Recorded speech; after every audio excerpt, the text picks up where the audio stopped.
আসসালামু আলাইকুম প্রিয় ভিউয়ার্স। আজকে আমরা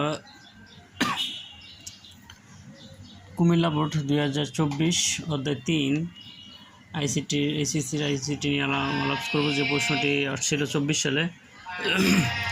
তা আমরা উদ্দীপকটাকে দেখে নেই।